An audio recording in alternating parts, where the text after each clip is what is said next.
Sandra, Nicole. Nicole, this is Sandra, he said, as if introducing a pair of strangers at a dinner party. I looked at the poor girl, naked and shivering, obviously confused and scared as hell. Do you think she's going to make it out? I want to say yes. This is Sandra right here. This is her. She is African-American. She's, I'll tell you right now, sweet as peach cobbler pie. And this is from Nicole's words. She's got a very low IQ. At the time, she would be rated in the terminology of the time, just so you guys know exactly where her IQ's at. She would be recognized officially as mildly retarded. So this is her coming down the stairs. To join Nicole in the hole? Yeah, exactly. Gary's not like this.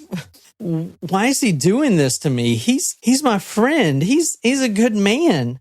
This isn't him. I've known him for 4 years. That's what Sandra says. 4 years. She's been coming to this house for the last 4 years. She said that they met. Now she's talking to Nicole. Gary's back upstairs. These two naked women, completely butt naked, chained at the ankles, are sitting right beside each other because they're chained to the same leaky ass water pipe in the basement. Eventually they're going to be like, talk. Gary, I've known him for 4 years. He's a good man. He's religious. He's devoted to Christ. I met him at the Elwyn Institute. What's the Elwyn Institute? It's an institute for the mentally and physically handicapped. Okay. But today, Gary acted a little different. He picked me up today and took me to McDonald's like normal. Then we came back here to have sex. But afterwards, he started strangling me. And that's when he brought me downstairs. This isn't like Gary. He's devoted to Christ. He's very religious. We attend church services all the time, and after each service, he rounds up all the mentally and physically handicapped, all the lower IQ people, right? All the mentally handicapped worshipers, and he drives us all to McDonald's in his Rolls Royce, and maybe sometimes Roy Rogers. I guess it's like a Philadelphia thing. Okay, now Nicole's like, excuse me? I'm not saying you're lying, but you're telling me this guy is a sweetheart and he is a devoted Christian. And not only that, but he takes all the mentally impaired people to McDonald's and gets them all lunch. And what are you talking about? Do you guys see that this is going to be a crazy ass story, right? You know what I have to say, and I'm very upset right now. It's sad to say that someone who appears as a devoted Christian may not always be the case. I think history has shown us that in many, many cases. I just finished watching Shiny Happy People on Amazon Prime. If you haven't watched that, watch that. It's about the Duggars. Anyway, regardless, this man is taking advantage of mentally handicapped people and putting them in a basement. And regardless, and they're not even just mentally handicapped people or intellectually disadvantaged people, or however you want to say it, people who are sex workers. Like, it doesn't matter. He's taking advantage of people and putting them in a fucking basement. All right, well, let me just throw a wrench in that right quick. Let's go back. It doesn't matter. It doesn't matter what wrench. Well, this guy is a bad guy. Well, no, is he? Let's go back for a second. Well, where did he meet Sandra? What do you mean? In Philadelphia. Yeah. At what institute? The Institute of the Mentally... Why was he there? Was he volunteering? No, he was not. Just letting you know. He was a patient there. Yeah, kind of screws you up a little bit. But it doesn't matter. He's still not right. Praying. He's still praying on them. He met her as a patient to patient. They've been together for 4 years. Not together, girlfriend and boyfriend, but they've been best friends. Yeah, they have occasional sex, but she was there, and she is apparently, and I'm going to spoil it for you, she dies a very horrible death in this hole, but she is his really good friend. So now he's bringing his friend that he met in a time of need at a mental institute when he was a patient and she was a patient. They've been friends for 4 years, and now he is bringing her down to a dungeon.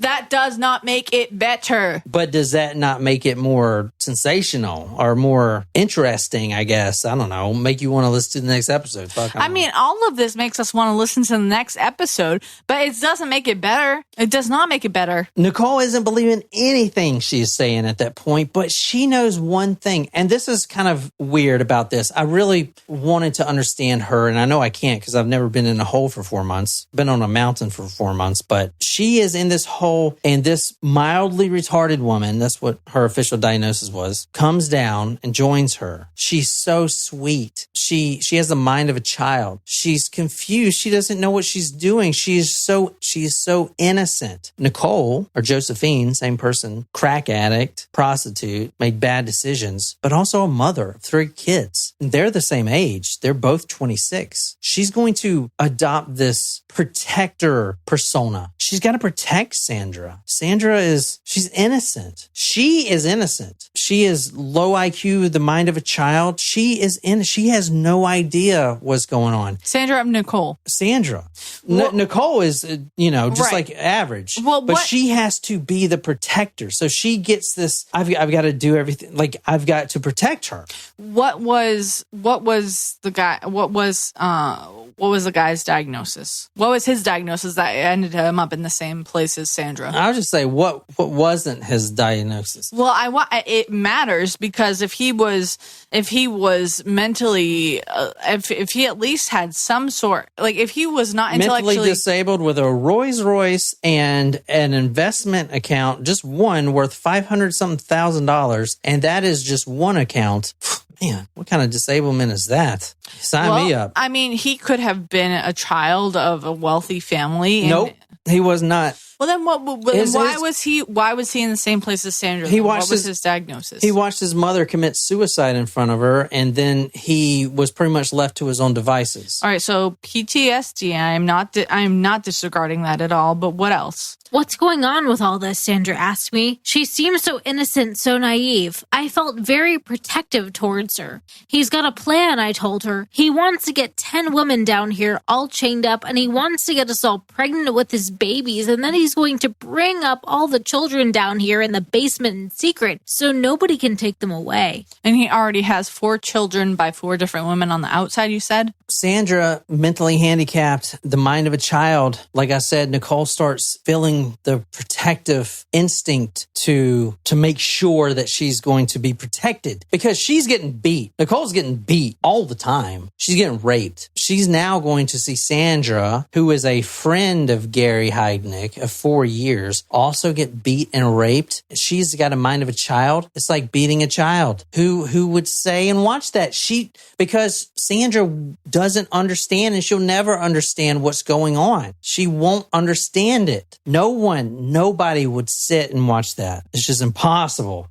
She said that recently, for all she knows, that she did get upset with Gary. They were at church, and she says Gary had asked her to have her baby just randomly, and she said no. Quote, that made Gary really mad. He criticized me at church on Sunday and said, because she had once had an abortion apparently, and he said that abortions were evil. Then he offered me $1,000 to have his baby, but I don't want to do it. Now he says I'm going to have his baby whether I want it or not. Right before Sandra got drugged down to the basement, she also noticed that maybe Gary has been off his medications. He's been taking some certain medications, some Thorazine, which is for hallucinations. And she said, quote, sometimes I can tell when he hadn't taken his medications. His movements were jerky. His eyes darted around widely, and he seemed jittery, on edge. Those nights I stayed awake, gripped by fear. This is what Nicole's saying. Gripped by fear. I imagined him tormented by evil thoughts. His mind plagued by voices telling him to get rid of the girls in the cellar. It's a real possibility. Sandra fell into the routine as well. The routine is basically get up morning. Gary comes down with some bread, some water, takes you out of the hole. He rapes both of you. He always starts with oral sex. So there's 2 girls there. He shoves his penis, which he, as you'll see in his psychology, calls his Peter. He shoves his Peter into one of the women's mouth, and then he ejaculates into the other one. Always going to do that. He's trying to make both pregnant, so he switches back and forth. And then he starts to dig the hole, and then he leaves. And then he comes back and does the same thing. Have you ever seen The Handmaid's Tale? Yes. Or read the book? I never read the book, but the show, do you remember the girl from Mad Men? What's her name? Yeah. She's sitting Elizabeth. there, she's getting raped, right? And he's just like missionary position. It's part of the what do you call it? But ceremony. It's called the ceremony. It's sex with a purpose. It's not sex because you love someone or you're having fun and it's like a release. It's sex with an intent, a very specific intent. It's the same with Gary Heidnik. When he rapes you, it's that rhythmic and motion, and it's all missionary, all for an intent of basically getting you pregnant. End of story. He is hell bent on having 10 women in his basement. And as we're going to go through these episodes, we'll show you that he gets about 6 of them in there. Not all of them make it out, but this story gets fucked real quick. Beatings would only occur when they deserved it, like if they did something that he didn't like or whatever. He eventually began increasing their privileges. Like, for instance, the first thing, giving them a t-shirt each. They're still naked, but now they have a t-shirt. And he even gave them a black and white TV to watch. They would watch sitcoms and The Price is Right, stuff like that. The radio still did blast every day, and Gary would be down there digging the hole enough for 10 women. One day during this months of captivity, Gary came back, and remember, they can hear the car coming in. And Nicole was so happy to hear that, because remember, if he's back, they don't starve to death. And that's a real threat if you're down in a hole with someone who, if they die, you're dead. Quote, "Thank God you're back," I exclaimed as he pulled me out of the hole. "We didn't know whether you were ever coming back." This was after he was gone for 24 hours. "Then when we heard your car pull in the garage, we were so relieved. We were so happy because, we figured you may have gotten into an accident or something." Nicole is like bonding with this guy. "I'm so happy you're back." Oh God. Babbling on and on and on and on. Wait, 1 second. How did you know I was back? Oh, the radio's on. Hold on a second. So he showed. Hold on a second. Yeah, I was gone for 24 hours, but you knew I was back because you heard my car coming in. That's not very soundproofed. All right. He just walks off. Gary walks off, and he didn't seem really mad. He's just, something got him. He didn't realize that the radio wasn't loud enough, and it was pretty loud. It's the fact that the garage is right over the basement. So if a car is coming in, you could hear it, or you could feel the vibrations or something. And Nicole is so ecstatic because if he didn't come back, she would die of starvation and they would both die right there. "I'm so glad you're back. When we heard your car come back, I was so happy." "Wait, you could hear me come back? I'll be right back." He goes back upstairs and he comes down with a plate of bread and some glasses of water, and he's in a good mood. He's just a little concerned. He also comes down with a quote, "handful of screwdrivers." He's talking. He's like, "Listen, guys." Now, he's really jovial at this point. This is the thing about Gary Heidnik. He only is the monster when you mess up, when you step out of line. Then he's only beating you to get you back in line. Oh. He's talking to you while he's digging the hole the whole time. Bullshitting, getting to know you. Getting to know all about you. He's real nice. He's very just methodical. Like, you're here to get pregnant, but I'm not going to be mean to you for no reason. I'm not just a dick. He's not a dick. Yeah. He's gonna. I mean, I would argue he's he is. He's a nice guy. He's a nice guy. He treats them really well. Nope, he doesn't. He brings down a fridge, an ice cream fridge, eventually. So yeah, he does. Oh, they have some sustenance and some Chinese food. So I mean, I don't know if that's like going to negate the other stuff. But during the day, he's nice, and he's nice now. He's just a little concerned. So hold on a second. Yeah. You could hear. Hang on. You could hear my car coming. That. Oh, we got problems. That is a little problem. I thought the radio was a little louder. Hold on a second. He comes back. He's got a plate of bread and water. Guys, I know you haven't been fed. I've been gone for 24 hours.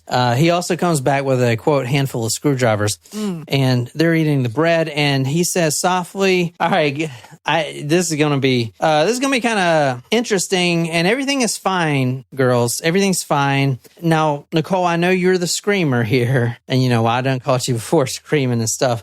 I don't want this to be a big thing, and I don't want you really screaming too much during this." Now, don't you go screaming when I do this, he warned her. My heart was in my mouth. What was he going to do? Straddling her, he took one of the screwdrivers and deliberately pointed it into her ear and started pushing it in hard. Ah! She screamed in agony. My mouth fell open in horror, a silent cry hanging in the air. Y'all can hear my car come back, but maybe I should pop those eardrums. Sandra is screaming. You would be screaming if someone pushed a screwdriver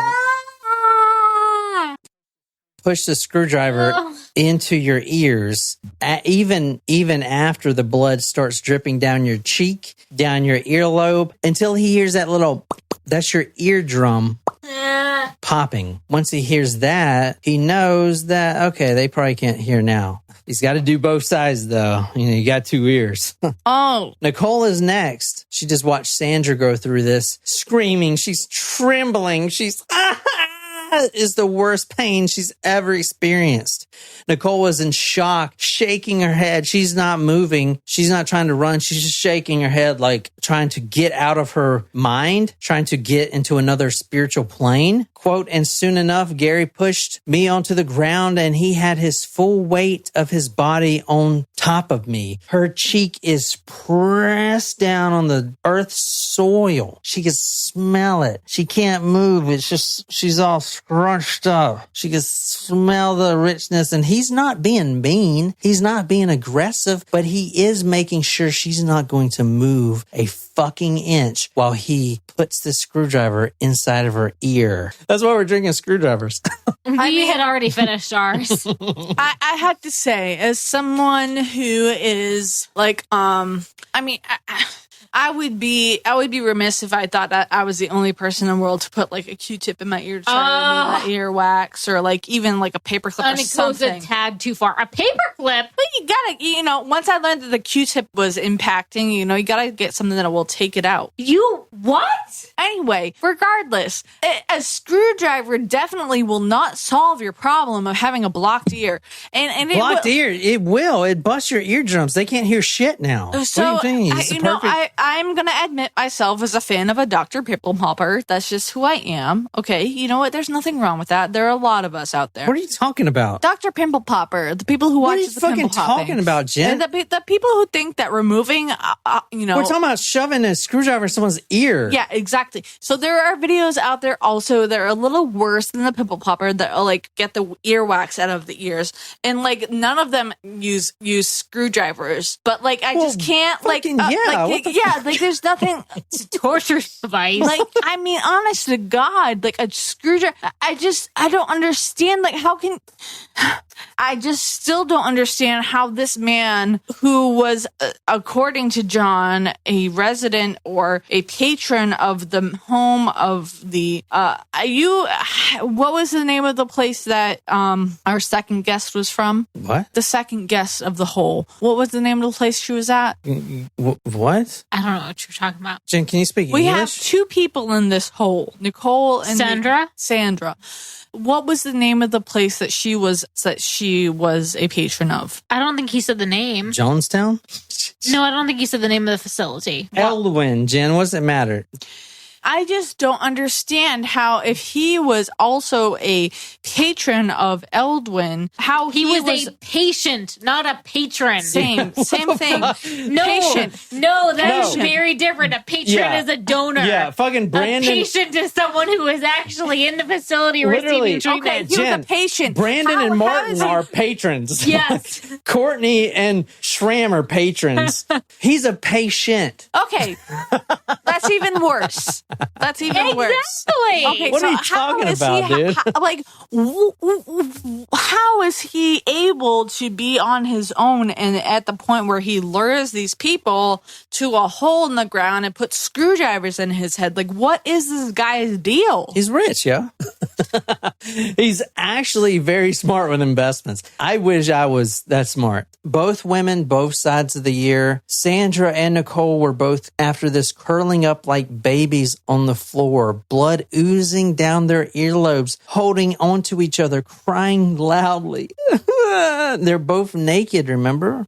Quote, now we were two naked women, complete strangers lying side by side in little more than a shallow grave. It was crazy, weird, and extremely frightening. Well, they're strangers no more. The whole time she's saying, I don't understand it. Sandra's saying, I don't understand it. Gary's my friend. I love him. Why would he be doing this to me? Is this before or after he popped her eardrum? Because I feel like how would Nicole know that she was saying that if her eardrum was popped? Not trying to be critical, just asking. A few hours passed by. And I will say, after this, he did reward them with Chinese food. That was his thing. I know you guys want Chinese food. I'm not just saying that. He would buy them Chinese food all the time. I literally just asked my mom if she wanted to have Chinese food tonight. So, I mean, great, thanks. Eventually, he would even let them pick out their own entree off the menu because they're going to be down there for a few months, right? A few hours pass. Gary comes back. He drags both girls from the hole they now shared. Now, remember, no one showered yet, and this is going in 2 weeks. He puts both women side by side on the air mattress. He does the same routine. He puts his, quote, Peter into one of the girls' mouths, and then he ejaculates into the other one. Quote, there didn't seem to be any pleasure or passion in it, Josephine says in her book, Cellar Girl. I'm sorry, but does he not understand that ejaculating into someone's mouth does not mean that they're going to get pregnant? Oh my God, Jen. I'm not going to explain this shit to you. Holy shit. He began in a mouth and finished in the vagina. Okay, yes, sorry. Okay, I'm sorry. I misinterpreted. Sorry. I'm sorry. I felt like I was 15 for a second. Back in anatomy class. That's what I was confused. You went over that in anatomy class? Yeah. The first bath that he gave them was after a month, and a month? Oh my goodness.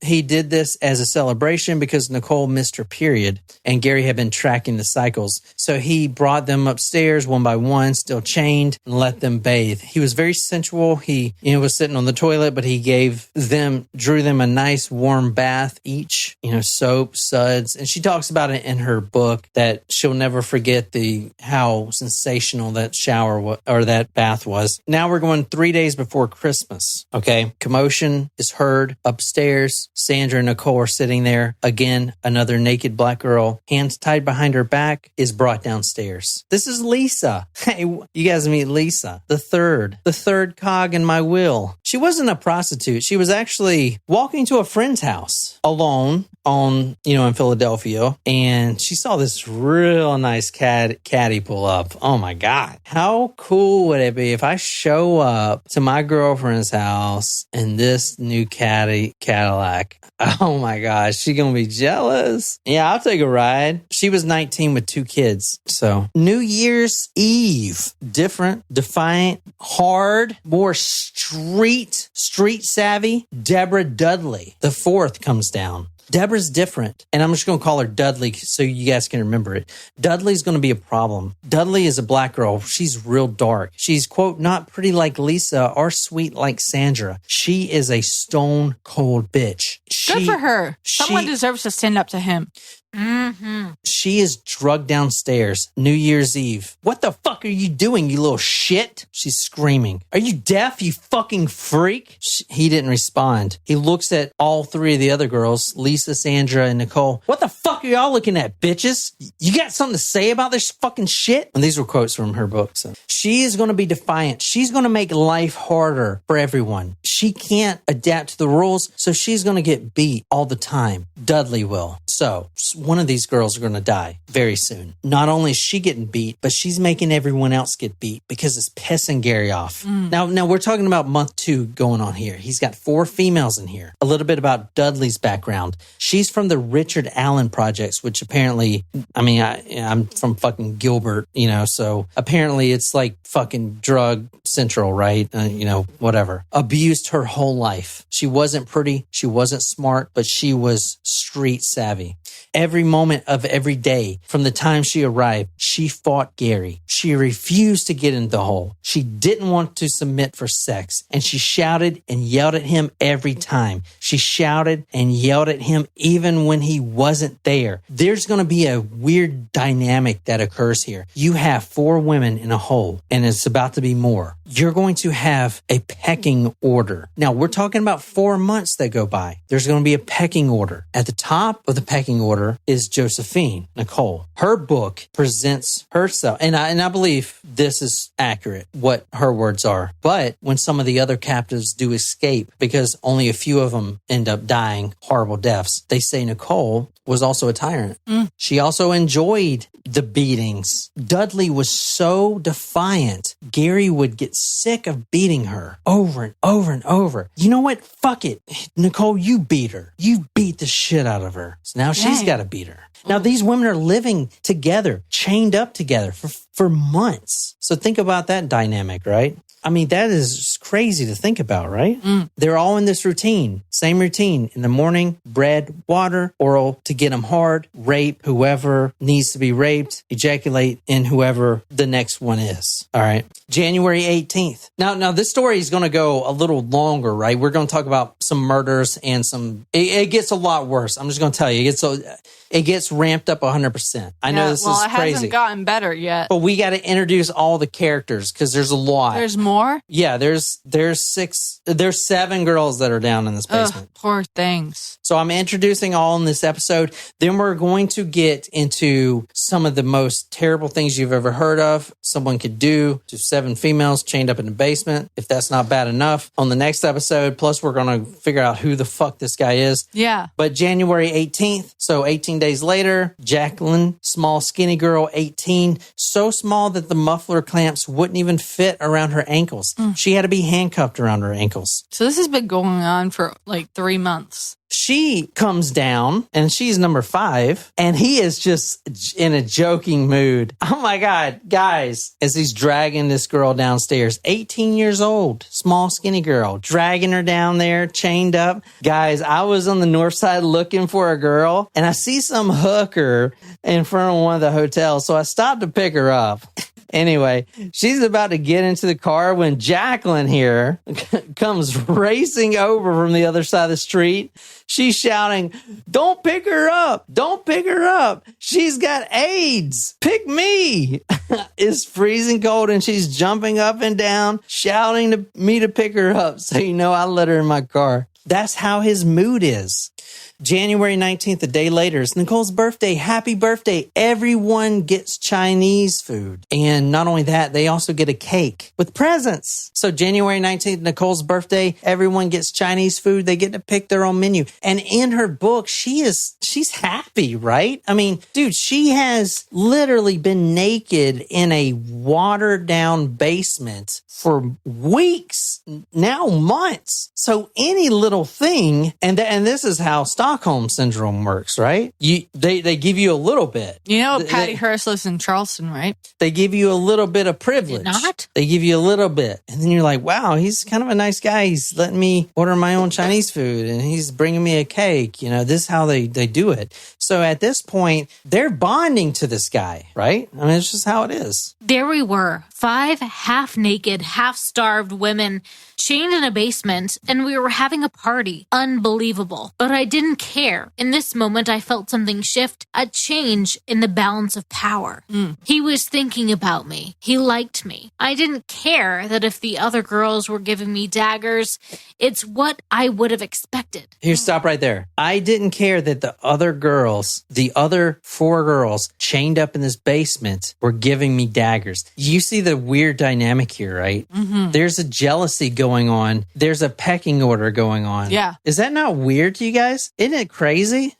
that would happen just naturally if they're all chained up in this hole. And now you have Nicole, Josephine, who survived, taking the lead almost. She's like kind of like the leader. She's was first. Well, she's going to be the teacher's pet. They were giving me daggers. This is kind of a weird dynamic.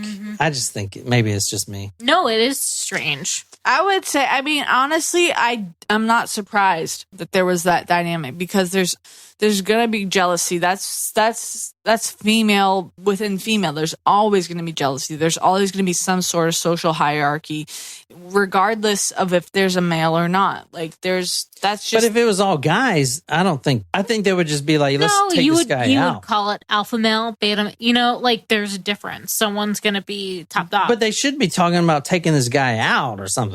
There's 5 of them. I think maybe so. Right. That's what you would expect. But when there is the opportunity for survival, one of the females is going to take opportunity. I'm not going to lie. Like there's going to be an opportunist type of psychology there. There's not going to be, I mean, there might be among like 4 of the 5, but I think out of the 5, there's going to be one that's going to be like, all right, let me see what my best chance of survival is. How can I get out of this? And that hurts to say, but I don't think it's reality for every single one of them to band together. I think one of them is going to try to be the alpha female and try to figure out what the best route for survival is. And I think that's because they've been in the hole, like, is there a threat? Yes. But who's going to try to figure out? There's going to be one that's going to try to figure out how to get out of that hole alone or how to get in the best situation. The rest of them may try to figure out, all right, how do we band together and do this? But there's going to be one. Well, let me tell you, this gets a lot weirder. Okay. One of them, I'm not going to tell you who, you can probably guess, bonds and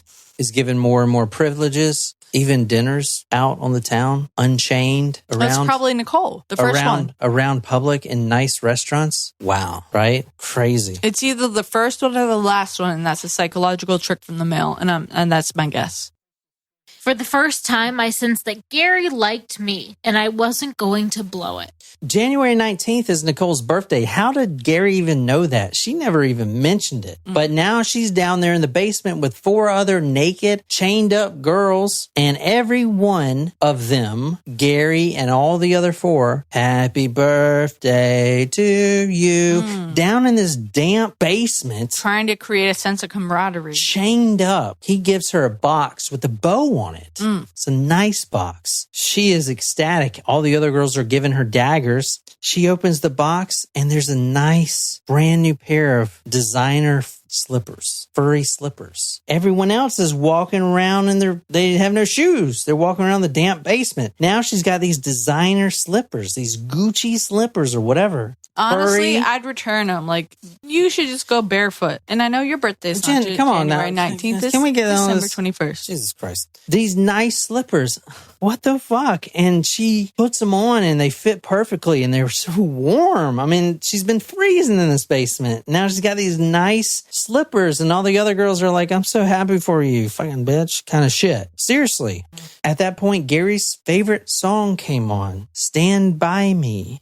When the night He asked Nicole, is young. will you dance with me? In her furry slippers, in this damp basement, Gary and Nicole are in a tight embrace, dancing around the cellar to this song. Is this not the craziest effing shit you've ever heard? This is little weird. Pretty crazy. All right, I'm gonna stop it, not right here, but I'm gonna go through this sort of quick. About a month in captivity, a little over. This is a couple weeks later. After the 5 of them in there, the 4 of them in there. Sandra gets caught. Sandra is the mildly retarded, the second one.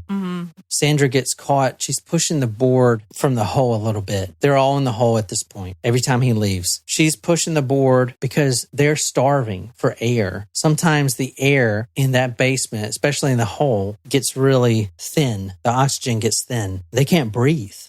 They have to switch places getting up to the very tip to get oxygen. And this is for 24 hours straight, all day, every day, for weeks. That gives a whole new meaning to the Holly song. Have you heard that song? All I need is the air that I breathe and to love. All right, Jen, let's you. do this. She gets caught and she gets punished. Her punishment is pretty severe. There's a beam in the cellar and she is tied to it, one arm up, her left arm up, is tied to this beam for all day, for 24 hours. So she is sitting there, standing up, while everyone else can sit down. Her arm is above her head, attached to a beam. Now, this was going on for a few days. At this point, she's, from what everyone thinks, she's pregnant. She missed her period. Gary's tracking it. But she still needs to be punished because she did something wrong. Right. About day 2 of her standing up, not being able to sit down, her arm suspended above her head, attached to an overhead beam, she starts getting a weird type of sensation, and the other girls notice it. She starts kind of drifting out, falling away from her body. Not dying, but she's not there. Something's wrong. They know something's wrong. They scream for Gary. He comes down. He says she's just pregnant and she needs to eat more. So he takes his bread, it's all they've always been feeding him, and starts forcing it down her throat. And he notices that she's not swallowing it. She's not eating this bread. And this was 2 days in of being suspended. He keeps trying to feed her bread, shoving it down her throat. She refused to swallow it. So he starts beating her relentlessly with a stick as she hanged there by one arm. She wasn't responding to being beaten. He is hitting her with all of his might with a wooden stick, and she's not responding at all. Something's wrong. He's beating her with a stick. She's hanging there. After a full week of this, Nicole is begging him, please release her.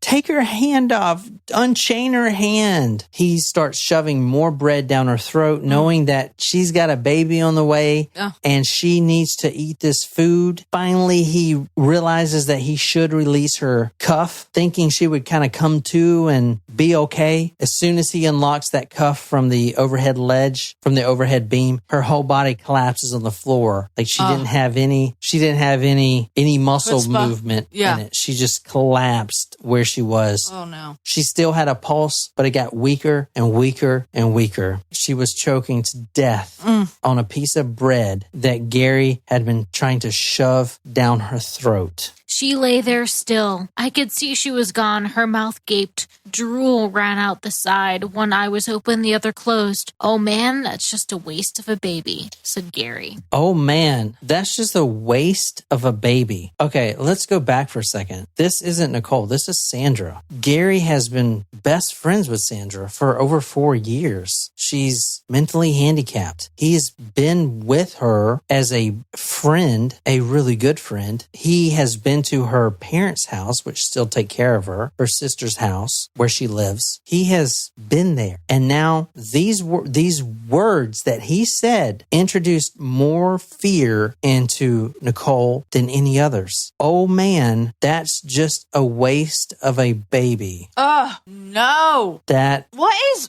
No, you know what? I'm not gonna, no. Can you read the last one? Did you see her face? I'm not even gonna ask what is wrong because there's definitely something wrong with that. Like, Did you see her face, said Jacqueline, her eyes wide in horror. She was checked out. I had never seen a dead person before. Poor Sandra. Yeah, Lisa echoed, lost in thought. Poor Sandra. But I could see what they were all really thinking. Poor us. Which one of us will be next? This, you remember how I said Dudley was the one who was always yelling and screaming and being defiant? This changed everything. The fact that she's dead and she was low IQ, sweet as a cherry pie, sweet as a peach cobbler, not smart as in an IQ sense, just a baby, thoughts of a child. Gary has been friends with her for over 4 years, has taken care of her. No. Oh man, that's just a waste of a baby. No. You know what? How dare he? Because he probably knew exactly what he was doing. How dare he? How dare you take advantage of a woman like that? Of a person like that? It doesn't matter. How do you take advantage of any person, regardless of their IQ status? But that is the lowest of the low. You know, that's terrible. That is terrible. That's almost worse. No, not almost worse. It's on the same level of taking advantage of a child because they don't know what's going on. How dare you? How dare you, sir? And I hope that he is suffering. This story gets a lot worse. He finds the joy of electricity in the next episode. And And we're also going to talk about who this guy is. I don't even care who he is. I just hope he's suffering. I don't want to really call him Gary Heidnik anymore. I'd rather call him by what he and his parishioners would prefer him Parishioners? his parishioners would prefer him to be called Bishop Heidnik, as he had his own church. What kind of church? A Christian church. It's like WTF. No! We're going to talk about it on the next episode. This story gets a lot worse. That was an introduction to a guy that is, in my opinion, one of the worst people I've ever even read about. You know what I mean? Holy shit. I mean, it is just tear a fucking bull. The shit he's going to do to these women. You have no fucking idea. And Sandra being the first to die, there will be more. And what he does with the bodies. I don't even need to know. Well, you don't. Not yet. You'll be, if you want to come back on Monday. Yeah, I will come back on Monday. Let me find out what time my mother's flight is, and I'll come back right after. So until next time, good night, you lovely, lovely people.